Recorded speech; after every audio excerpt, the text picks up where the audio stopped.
hosting a discussion on a new social highly addictive and cheaper than ever. Record amounts of methamphetamine are pouring out of the drug labs of the Golden Triangle, which straddles the borders of Laos, Myanmar, and Thailand. Asia's drug lords make up to $70 billion a year, trafficking their illicit cargo. Thailand is a gateway to the biggest drug markets of Australia and Japan. Thai police are making record seizures, especially of the highly addictive crystal meth.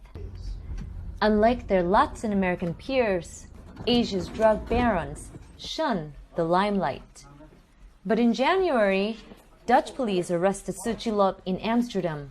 He is dubbed Asia's El Chapo after the Mexican drug lord. Officials hope Tse Chi Lop's capture will break open the secrets of a trade dominated by a shadowy syndicate known as Samgor, or the company. Samgor is really likely the largest group that engineered the shift we've seen underway in the drug trade in East and Southeast Asia, Australia, New Zealand over the past half dozen, 7-8 years, where there's been this massive surge of crystal meth hitting the region. Behind that surge was very tight, well-controlled organization that functioned in a way that we hadn't seen before, essentially as a business network, bringing together different skill sets.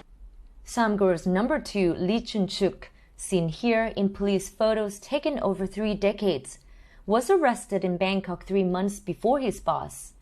He is fighting extradition to Australia on drugs charges. เพราะฉะนั้นเมื่อหัวหน้าแก๊งถูกจับทั้งลิชุนทักและก็ When gang leaders Lee Chung-chuk and Tse Chi Lop were arrested, there was a level of disruption to the transport of large shipments of drugs to Australia, but it will only be temporary.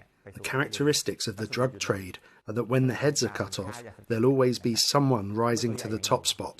ตอนนี้ในแก๊งนี้ก็ยังมีอยู่บ้างที่มีตัวรองๆมา For Thailand's drug police, that means the work never stops. But the syndicates also adapt fast, churning out meth, splitting profits with international gangs, and laundering cash through casinos, condos, and cryptocurrency. Samgor's difference is it's almost like a disruptive business model. They, in a sense, worked across groups, networking together different groups with the same common interest of making a lot of money. So they brought together all those different skills and interests. Thailand counts the human cost of the drug trade in addiction and crime.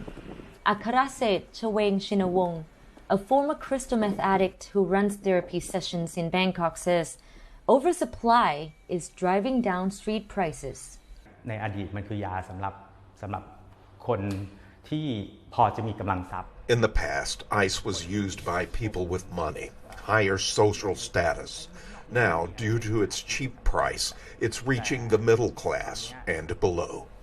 มันกำลังจะเข้ามาสู่สังคมระดับรากหญ้า Akaraset's addiction robbed him of a happy life.